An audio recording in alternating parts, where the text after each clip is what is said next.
Hey family, I'm Sharif Aman, I'm Jenna Barbosa. and this is Love Speak Revolution. Love meets you where you're at. Yes. Yes.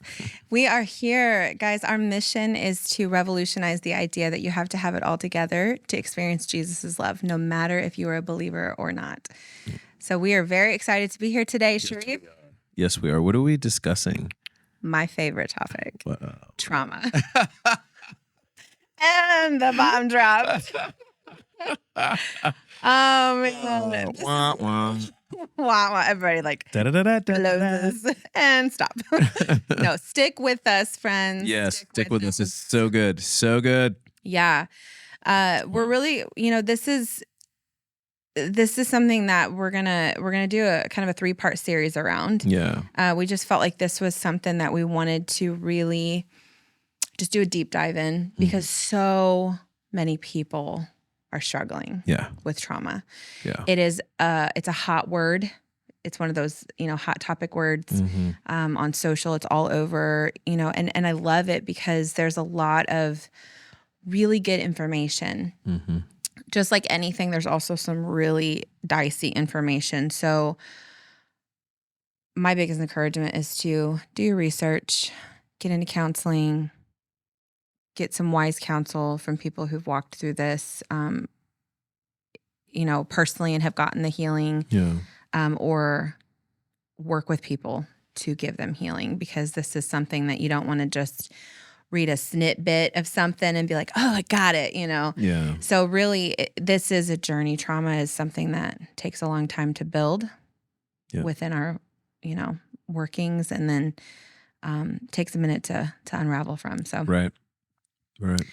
Yeah. So we're just kind of talking in general, really like an open conversation about it today. But maybe I think a lot of people just get confused about what do you even mean by trauma? Maybe let's chat about just what an understanding of trauma is to begin with. Yeah. I think, for me, when I speak of trauma, I go back to that root system. Yeah. I always go to like the beginning of things. Mm-hmm. And for me, it was definitely like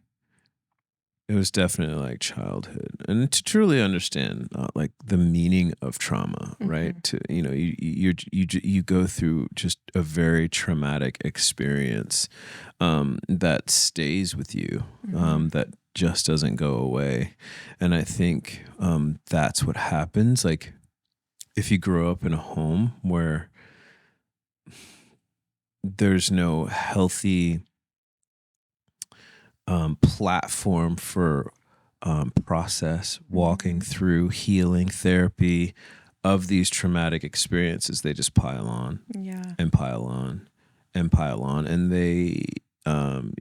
we all begin to like white knuckle life, and we all just survive life rather than knowing how to deal with what traumatizes us. And then we're like living counterfeit lives. We're not living quality lives. We're living counterfeit because you're living underneath the slavery. You are a slave to your trauma, and you can't live quality life if you are slave to that trauma. But when you're a slave to the trauma in childhood, and that's a part of who you are, you don't know how to get out of that. And as a man, it's like, I was taught like, it's a part of life, deal with it. Suck it up. Get it out. Yeah. You crying? Don't cry. Like, men don't cry. Deal with it, which is not healthy at all. Because dealing with your trauma, being vulnerable, has nothing to do with your femininity or masculinity. It has nothing to do with strength. It's actually strong, very strong quality to head it face on. To head it face on and to be vulnerable. Yeah. And so for me, when speaking of trauma, I have to go back to where I was younger, and it was piled on, because that set the precedent of how trauma was unawares to me as a child, but then became a relationship in my adult years, in my teenage and adult years, where I embraced trauma, and that's what I went for. That's what I sought out. That's what I was addicted to. Trauma, trauma, trauma. So I was in this vicious cycle of being addicted to trauma, and then I was just like the victim, So it's like I kept crawling in the baby pool of where there was a great white shark swimming around with a pink bow on it, and I thought that it was just a cute little fish, Or I crawled, I kept crawling in the cage. With a pink bow on Yeah. it. Isn't that Baby pool, or I crawled in the, I kept getting in the cage with a black panther or a lion with a little bow on it, and thought, oh, it's a kitty, and I kept going in the cage and getting mauled, and then I get mauled and pulled out, and then I would complain, be a victim of, why did I get mauled? Because you walked into the cage, but I didn't recognize it as being a lion or a great white, because that's all I knew. Finally, when I got help and therapy, I started recognizing, oh. But then the addictive part came in of trauma, and then even though I knew better, I was addicted to that chaos, to the chaos, and to the abuse and trauma of getting mauled by that thing. So trauma is no joke. So, learning how to deal with it. And most people don't think that they're addicted to trauma. You get addicted to if something's repeating itself, because addiction is only doing, being slave to something that you can't stop doing. Yeah. You can't stop. That's what an addict or an addiction is you repeat something and you can't stop it. Yeah. So, a lot of people don't know that they are slave to the trauma and chaos, and they wonder why. And they're trying to get better, but that takes work, that takes mentoring, that takes therapy, that takes trust, and that takes a journey, a life to be going for that. So for me, that's where, Yeah, that's so good. I think that, gosh, there's so many good things in that. I think that with trauma, so many people think like, oh, well, I didn't have this big bad thing happen to me, but there are still, there's layers to trauma. Exactly. Trauma really is anything that is emotionally overwhelming, that is distressing, that causes an overwhelming sense of fear or discomfort or a feeling of lack of safety, that just causes you to kind of hit the pause button on your nervous system. Yeah. Anything that's traumatic can cause trauma cycles in us. Yeah. And that can happen at any age, right? People go through traumatic things at full-blown adulthood. Unfortunately, a lot of our traumas happen early on. Yeah. And that's where, when we're developing, especially when you were saying, it's, as a man, it was kind of suck it up, don't have the emotions, don't deal with those hard things. A lot of, women I know have that, like, well, you're just too sensitive. Don't be so emotional. Right. And we get that cap on when we do show up that way. So it's very much that when we are developing, those are the years when we need to have the ability in our environments to learn how to handle those emotional, distressing, traumatic things. And so many times that's hijacked, unfortunately, right? And so then we get into these patterns. And I think that, when you're talking about like we get addicted to chaos, it's so spot on, because, when our brain, just how trauma brain works is we try to recreate the same circumstances or go towards similar circumstances to get a different outcome. Trauma is so outcome oriented. Yeah. It so lives in the past because it's unhealed, and it projects itself into the future to avoid a repeat of the past. And we're doing the splits over the present, not able to really be secure in the now. And so a lot of trauma work is about grounding yourself in the present so that you can recognize, okay, I'm in the present, so that means I don't have to be outcome oriented for the future because I've healed the past present. And so, or the past trauma. And I think that that's where it's so important to do the healing work in therapy, I've been with my own therapist and with working, as a certified counselor with my clients with trauma. It's like my heartbeat because it really does so much damage to our day to day Mm. relationships and processings because what you said earlier, I can't remember exactly how you said it, but trauma just doesn't go away and you pile on to it. Mm-hmm. It doesn't just go away. Time does not heal all wounds. Time festers wounds that are untended too. Oh, that's so good. And so when we do not heal the wounds of our traumas, they're there and they're Yeah. festering and they get more layered and they get bigger. There's this just randomly, there's this gentleman who I've kind of walked alongside with him and his family for a couple years. He's in the homeless community and just have built relationship with him, but he has diabetes, Mm-hmm. and so his wounds don't heal as well, especially in his legs. And he, in a horrible accident, well, not accident, but horrible situation where people drug him in the car. He had his calf or his shins had gotten just flayed basically. And that's almost 2 years ago.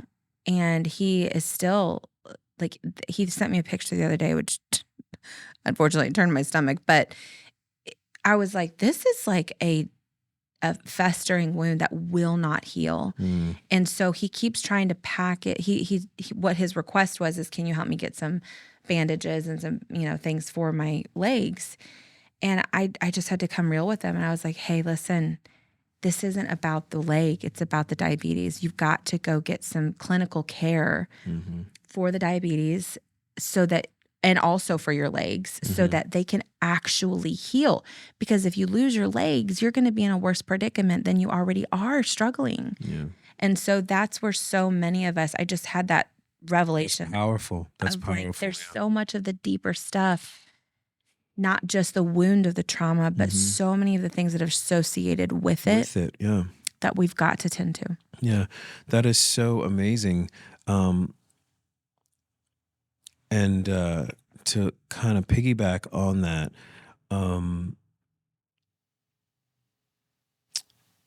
when we look and we see, sometimes that's all we see is the scars. And then we kind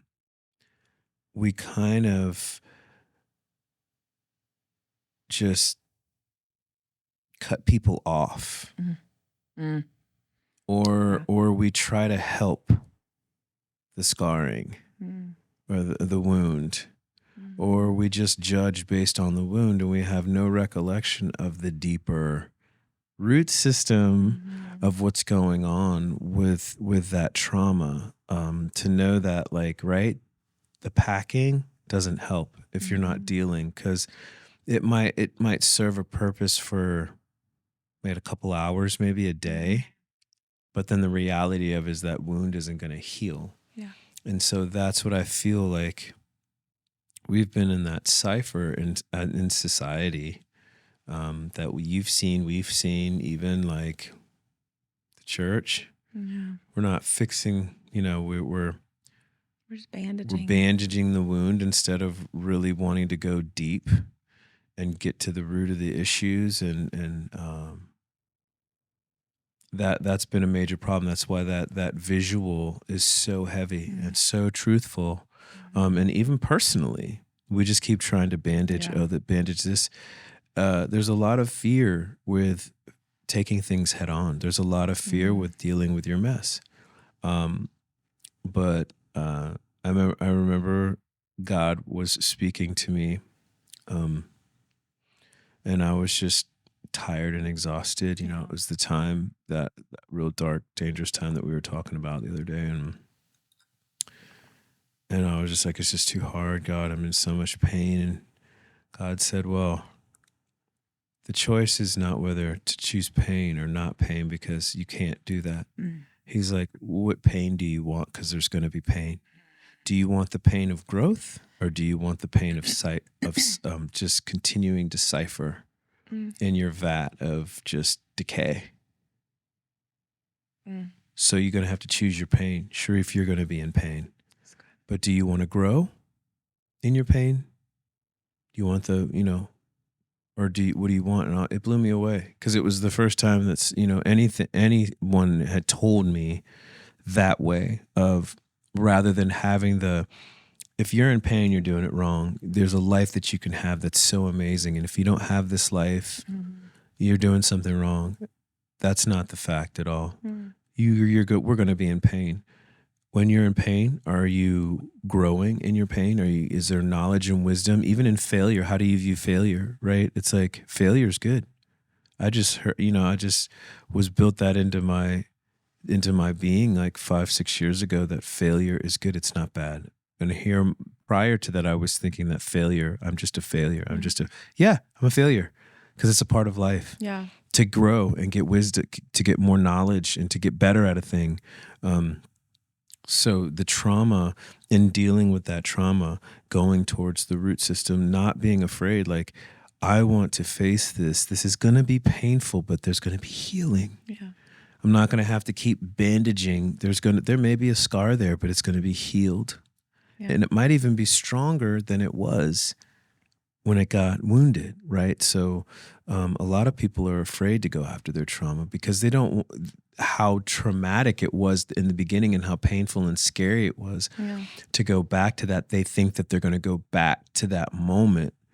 Necessarily, there is truth in that, but then there isn't, because mentally you'll go back to that space, and it'll feel crazy. But to go back to, you need to like be in that space to acknowledge, not ignore, and acknowledge. And trauma is massive, and it's I think there's a lot of people that don't know how to deal with it, and that's, they're afraid of it. They don't know how to deal with it, and I have tons of friends who think therapy is weakness, a sign of weakness.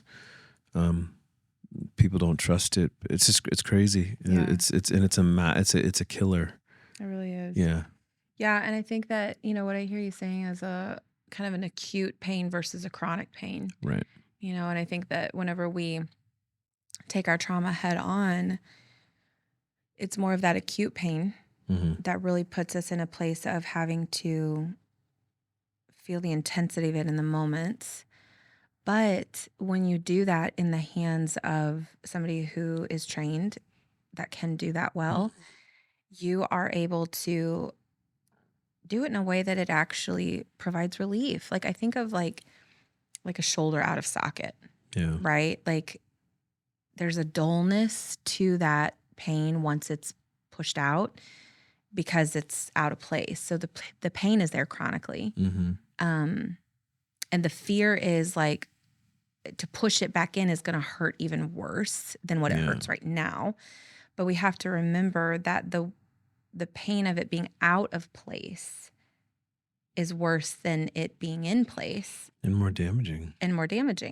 Because we can't live life. And I think that that's where, God has called us to, one of my life verses is Galatians 5:1, and it says, "It's for freedom I have set you free." So stand firm and don't return again to the yoke of slavery. And I love that you were saying we're slave to our trauma, because so much is that I am afraid to take on my trauma head on because, number one, I'm trying to do it without God. And number two, I'm trying to do it without counsel.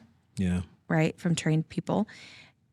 And so, when you're just trying to heal on your own, it'd be like me trying to shove my shoulder up against a wall, hoping it goes back in. Right. Well, maybe this will be the hit that pushes it back in play. Like, I don't know what I'm doing. So that's where so many times, if we're trying to do it without God and without help, and we're just doing it as an isolated island, that is so massively scary. Yeah. So it has to be a mental shift of saying, I've got to tend to the trauma that's there, because the trauma is tending to me and my relationships without my consent.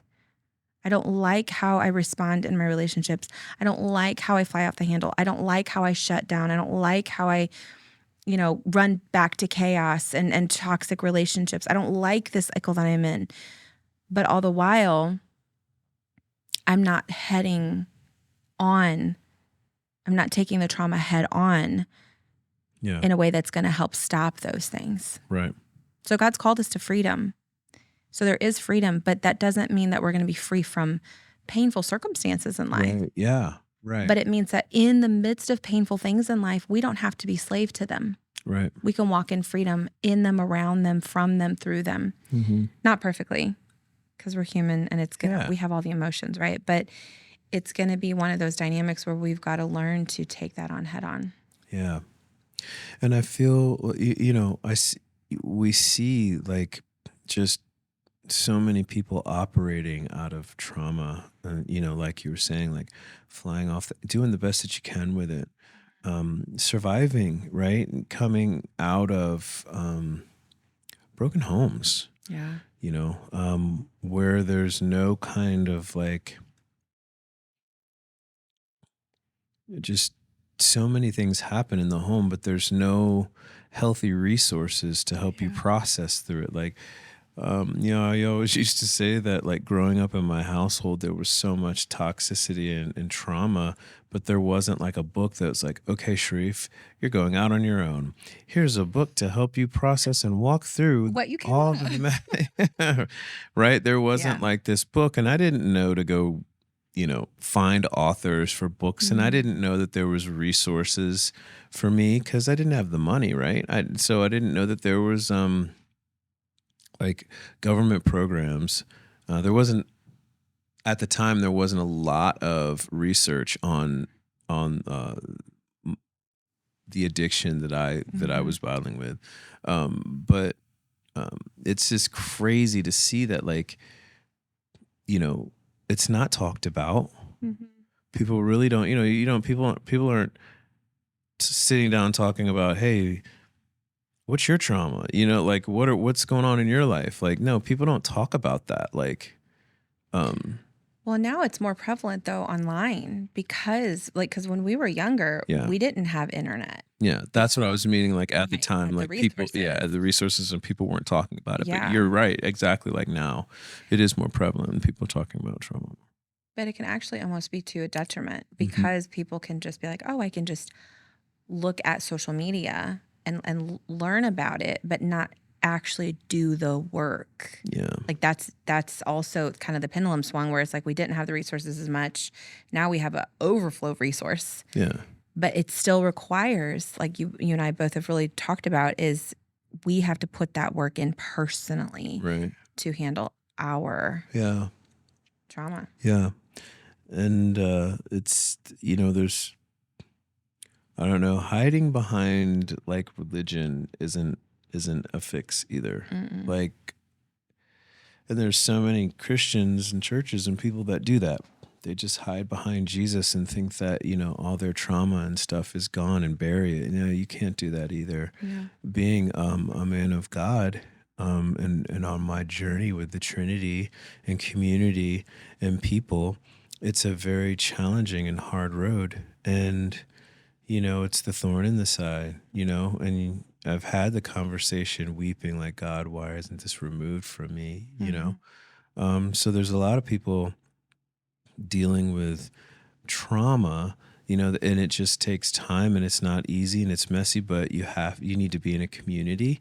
You need to have mentors and therapy, to be able to process through and walk through this, to be able to get to quality life and not just burying something and thinking that you can move on, because it doesn't go anywhere. Like it becomes a way of protection. Not dealing with trauma, you're heightened, and it's like, fight or flight, and it's about reaction. It's not about response.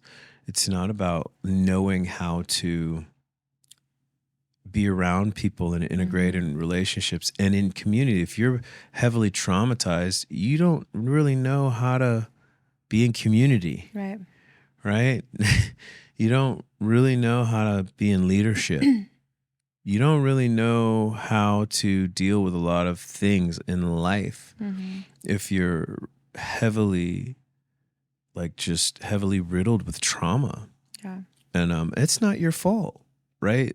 It's not your fault, but you don't need to be afraid. You need to know how to deal with that. And I like the fact that you brought up there's so much information out there. And just Mhm. because you see information on Instagram, there's tons of people on Instagram, right? I don't want to bang on the therapists or whoever they are, Mhm. just trying to tell you how to like deal with therapy. But that's one way. That is a tool that we didn't have. Yeah, it's Like, great.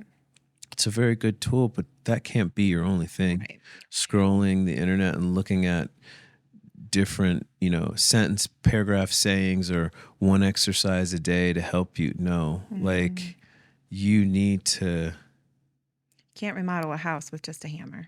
girl, you better go ahead. I was thinking more of a screwdriver, or a stapler, Oh. Yeah, you can't fix a Stapler. stapler. Let me just staple together. Could you imagine?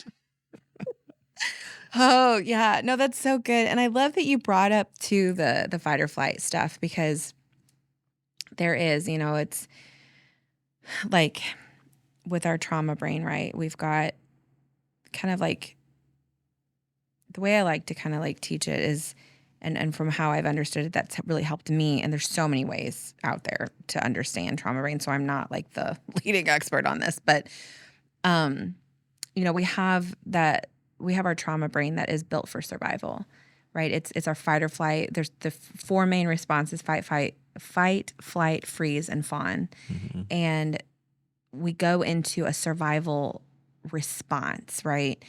When that trauma brain kicks in, it's connected. It's almost like cousins with the emotional amygdala center of, am I loved, right? So those two questions that are asked is, am I safe and am I loved? Yeah. And those go hand in hand. If I don't feel loved from you in this moment, I'm not going to feel safe. Yeah. If I don't feel safe, I'm not going to feel loved. So those go hand in hand, and those can activate our fight or flight response that simply says there's a perceived threat. Like I'm perceiving my perception right now. I'm in threat mode. Yeah. So how you're talking to me, how you're acting around me, what you're doing, what you're actually doing to me, what you're not doing, like fill in the blanks. I'm in a perceived threat mode. So that activates that fight or flight response.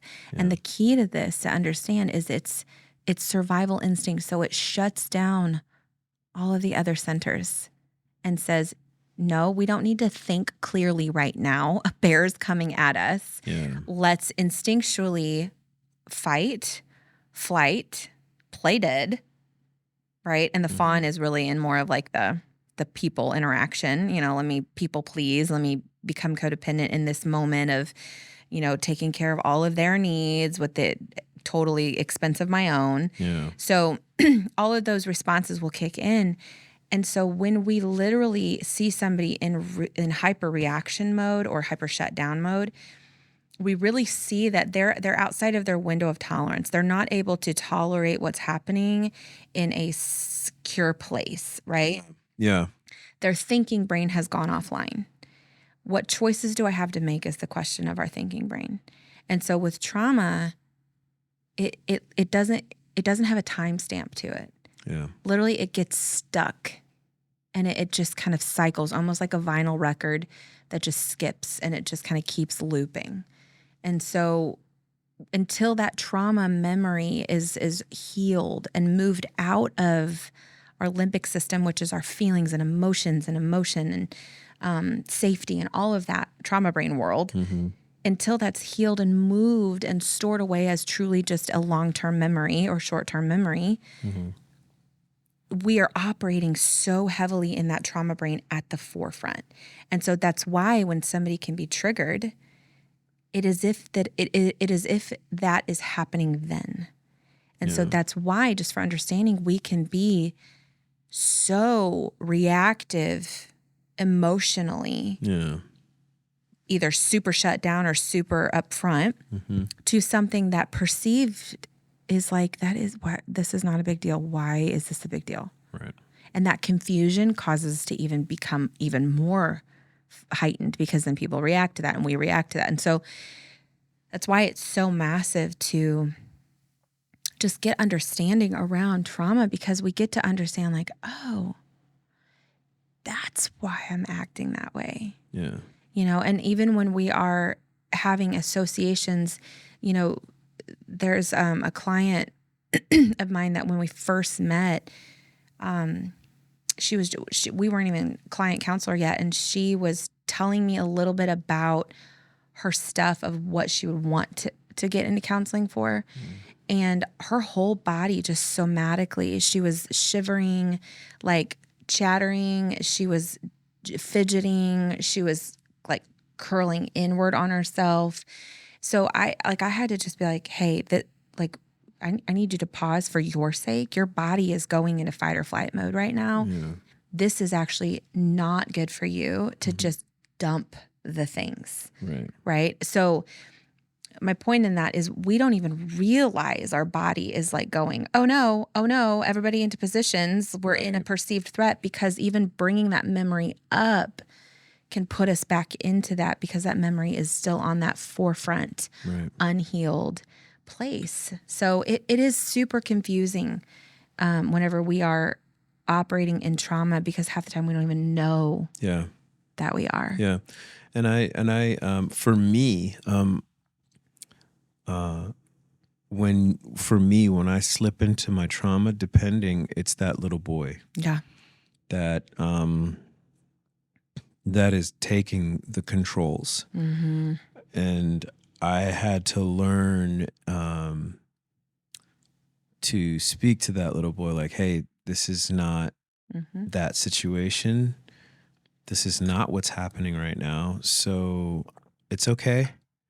It's going to be okay, depending on where I'm at. Or sometimes it's the young adult me that slips into where it just depends on what level of trauma where I'm at, and what's me getting triggered. So sometimes that's what you learn when you go into therapy, which a lot of people don't know. They just think it's them. What's wrong with me? It's not that there's anything wrong with you. It's just that little you that suffered that trauma in childhood and growing up. There's protectors in there that learn to protect you when you were a child, that when you get triggered, there's so much more that goes on that you couldn't even imagine, that goes on inside of you, rather than you just thinking, what's wrong with me? Or it's not that. Trauma splits the psyche. It splits a person to be able to survive and to deal with it. And when we go throughout life and that trauma triggers you again, that is a defense mechanism. The body, the thing letting you know, hey, right, like, hey, this is not safe. But we need to know that usually when the trauma hits, we revert back to the childhood, and like you were saying, we make that situation that we went through, we pin it on the situation that we're on too. And sometimes it's massively dramatic and over, and sometimes it's like spot on, being in an abusive relationship with somebody, just that trauma bringing back and reminding. So it is such like a debilitating thing, trauma that branches out into tons of other things. That if you don't deal with it, of what we're seeing, you're seeing humanity, you're seeing young teenagers that can't deal with trauma, thinking that it's better to take their lives, or diving into substance abuse. We're also going to be talking about addiction. Birth of that is trauma, dealing with the trauma, going numb so you don't have to deal with the remembering, or dealing with the wound.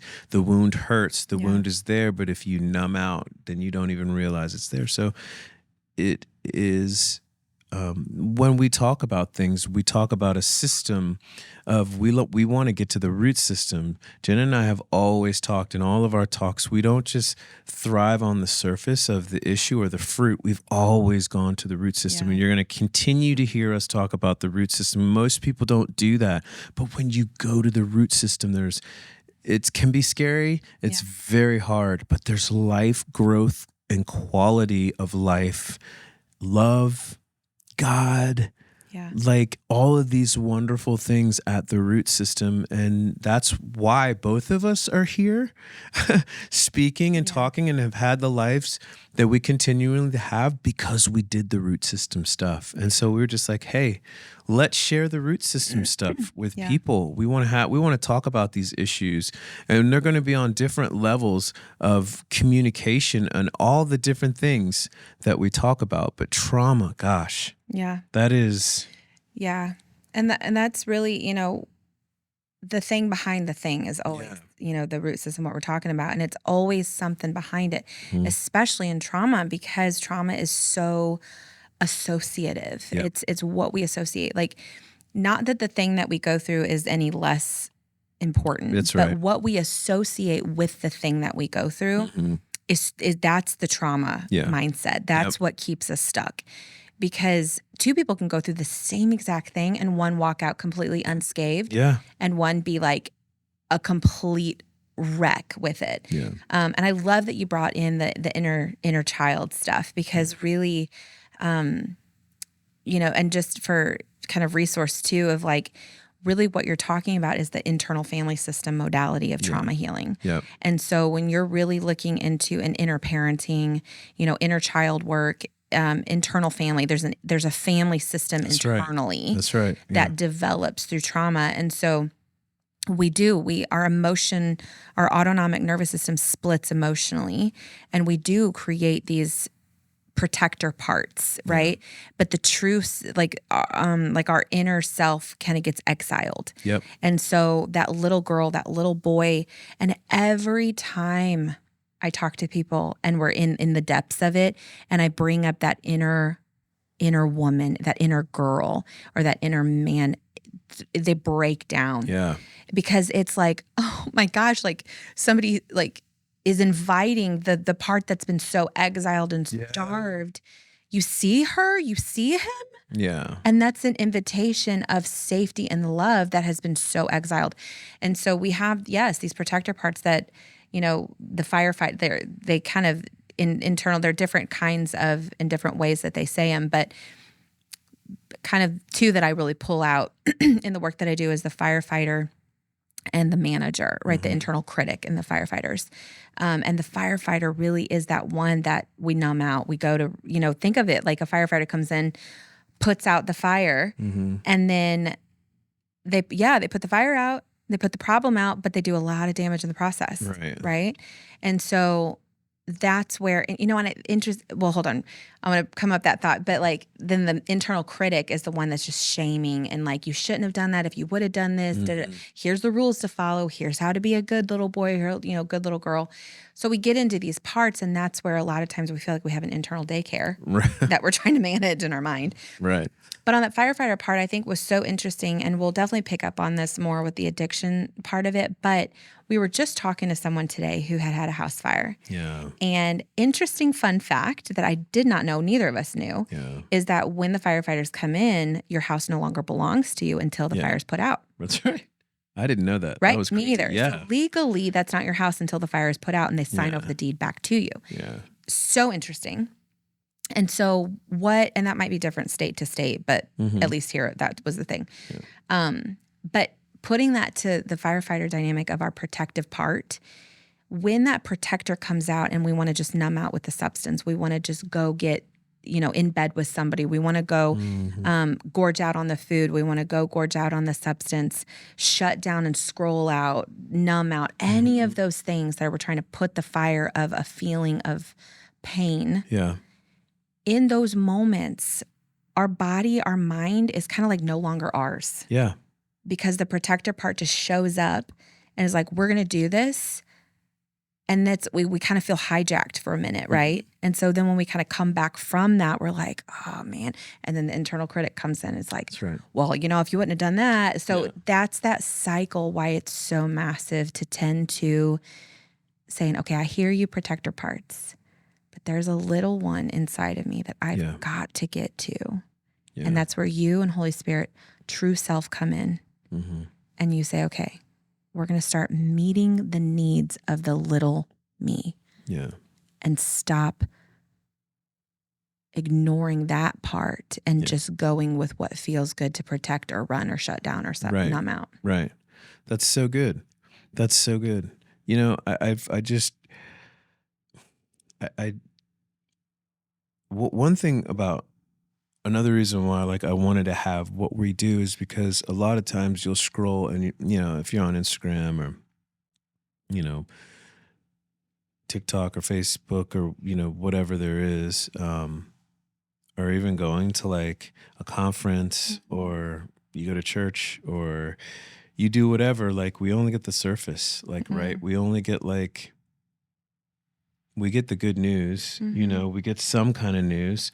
But then, like, the only place that I really heard about root system stuff was, in group, because basically everybody's gone past the point of rock bottom and you're just, you have to be truthful and honest in group. And then there's such a love and community there.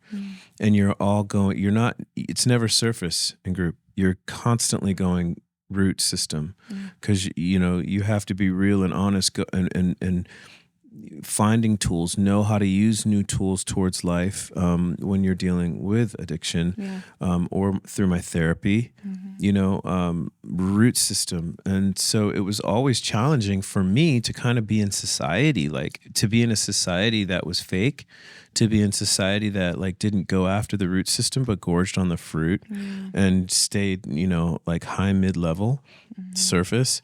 It was just really challenging, even to be able to like go into churches and like to be somebody in recovery, knowing that, like the meetings are taboo that I'm going to, but they're not talking from the pulpit about these things that we're talking about. And so it like really tormented me for a long time. It was really frustrating because I felt like, who's really getting free? Like we can talk about it, right? We can talk about it, but who's really getting free from trauma? Yeah. If we're not talking about it, if there's not a space that they can talk about it and feel like, hey, it's okay to have trauma.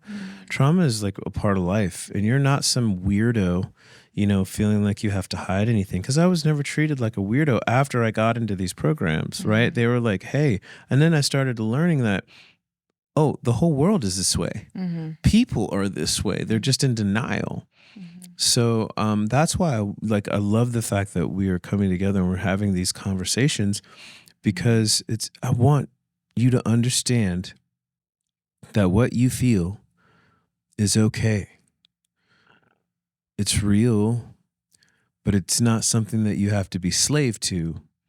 All the topics that we talk of, we want to realize that, hey, this is the root system, but there is resources for you, and you serve a God that's going to meet you in your root system. I don't care who you are. I don't care what you've done.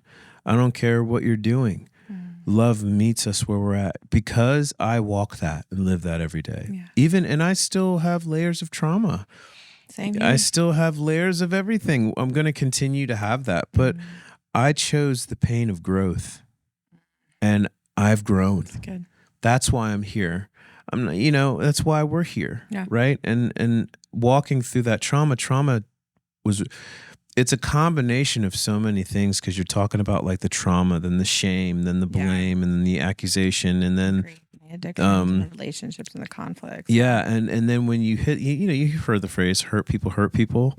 And that's why we see all of this kind of thing, but of people just going crazy, what we're seeing today. It's not something new. It's something that's always been, but now we're just more aware of it. It's more blatant now. The veil has been torn to see, oh my gosh, this is insane. This is crazy. It's always been there. Everybody's just been wallied out, But it's definitely like a thing that you must deal with the root system. You must face your trauma. Don't be afraid. It's a journey, but once you start dealing with it and dealing with that trauma and knowing how to maneuver and respond, everybody's reacting. We want you to learn how to respond. We are learning how to respond in this, and when you respond in this, everything plays a role. Everything's connected. Everything that we talk about, all the topics are not subject, and they are different, but they're all connected. So it's very, very critical that you find community, you find therapy, you find a way and somebody who is safe that you can process that trauma with and be willing. A lot of the times, things are so buried that you don't even, a lot of times people don't think that they have trauma. Yeah. A lot of times people don't know how deep it goes.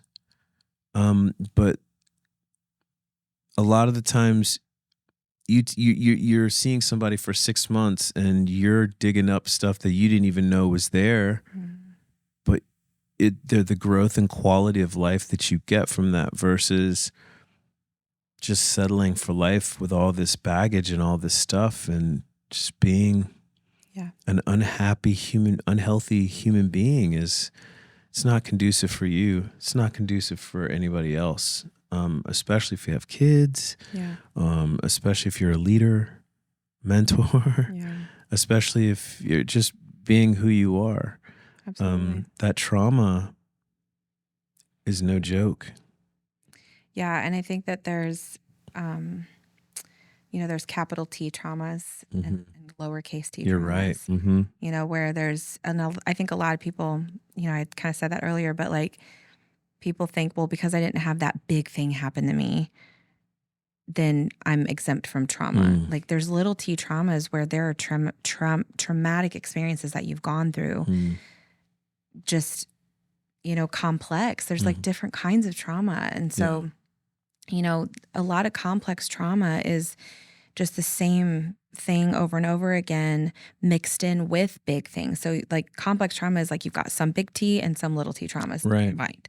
Then there's just, single, like there's just different kinds of traumas out there that I think that people have got to realize like, oh, just because I didn't have that doesn't mean I don't have stuff. Right. And that is, where it is more conducive to healthy relationship when they can step back and say, okay, what is there? Yeah. And a lot of times, that fear of not wanting to unpack it because they're afraid of what's going to come out. I think a lot of people think like, man, if I open that door, it's like a closet that I've just shoved all the toys in, right? Yeah. If I open that door, they're all going to just come rushing out. And that will happen. That's technically kind of what we call trauma flooding.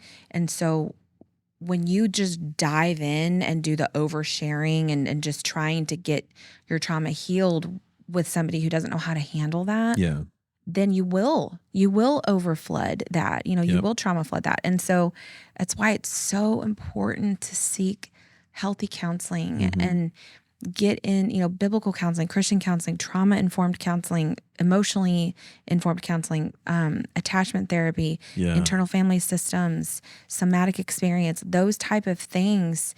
There's a lot of other ones out there too. EMDR, like polyvagal. There's a lot of different modalities that are focused on trauma.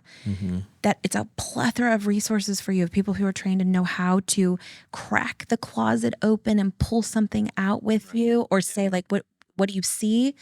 Grab it, and then I'm going to shut the closet. Yeah. And so they allow that freedom of we're going to heal, but we're going to do it piecemeal. Yeah. Right. And so that's super important to just recognize like there are resources.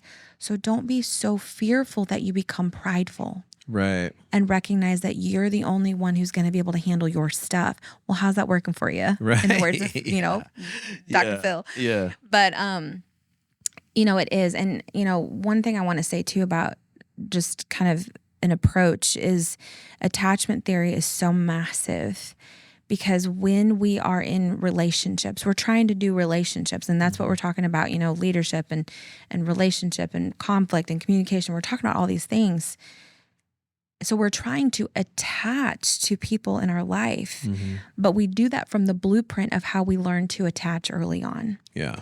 And so there's the, 4 main attachment styles. You've got a secure attachment, right? But then you've got the insecure attachment styles of avoidant, ambivalent or anxious, and then disorganized. And so there's so much to learn there and be like, oh my gosh. So that's how I learned to become safe. Yeah. So that's the protocol, right? That fight or flight. Okay. So if things are kind of chaotic and traumatic around me, the survival brain goes, I got to get safe and I got to get loved. Yeah. And here's how to do that. And we all develop in different ways based off of the different experiences that we have. Yeah. So when we learn that about ourselves and about our people that we're doing life with, then we get to go, oh, so them actually pulling back after we've had a really close moment is more of an avoidant aspect. And so it's not about me, it's about their trauma stuff. Right. Or me coming in hot because I'm like, I want you to see me and I want you to know me. And I'm afraid if you pull back, then I'm going to lose you, which means I'm going to be unloved. Okay, that's an anxious thing and ambivalent. Mm-hmm. So that means, okay, that's not about them. That's actually about me being afraid I'm not going to be seen. So I need to see me. Right. So there's just all those different things that is so massive because I cannot stress enough that when we get into our stress response, our fear response, that is attached to traumatic things that are unhealed, we lose footing with our sense of self. We lose footing with our sense of who God is. That's why you can't over spiritualize this. Yeah. And just pray about it. Your brain is not thinking, oh, let me just pray right now. Yeah. It is thinking, how do I get safe and loved? Mm-hmm. And that pulls from however chaotic and disorganized it is growing up, the thing that worked, staying super close to the chaos so that I can have the opportunity to fix it or run in as heck out of Dodge as I can quickly to get away from it. Like whatever that is, that's what's going to take over. Yeah. And so that's where we've got to learn how and to put the work into healing the trauma between triggers. Yeah. So that when we're triggered, we can stand more securely in Christ and in who our sense of self God has created us to be. Yeah. And then we show up in relationships more securely. Yeah. And that's so good. We can pray for the wisdom, but there's a journey in that. Yeah. But to like use it as, we always need to be wise and journey and relational with what we're doing. But if you're trying to use something out of place like a Band-Aid, then of course, it's not going to work. Or trying to use prayer to ignore an issue. God never did that in the Bible with prayer. It's like, it's prayer is powerful and using words is powerful. Prayer infuses an issue, not That's ignores right. it. That's right. Well, we are coming to an end for the first part of this 3-part series. Yes. And it's dealing with trauma. We hope that you all got some really good nuggets out of this. And please join us for next time. We love you and we see you and we meet you where you're at. But you know what? Even before we do, Jesus, God, Holy Spirit meets you exactly where you're at. If you know him or even if you don't know him, they're still there meeting you where you're at. Make sure you guys like, subscribe, share, comment. We want to hear your thoughts and, praying for you guys and definitely just follow along with us. Okay. Yeah. This is Sharif Iman. And I'm Jenna Barbosa. Love Speak Revolution. Love meets you where you're at. Y'all See have you a next time. good, blessed day. See you.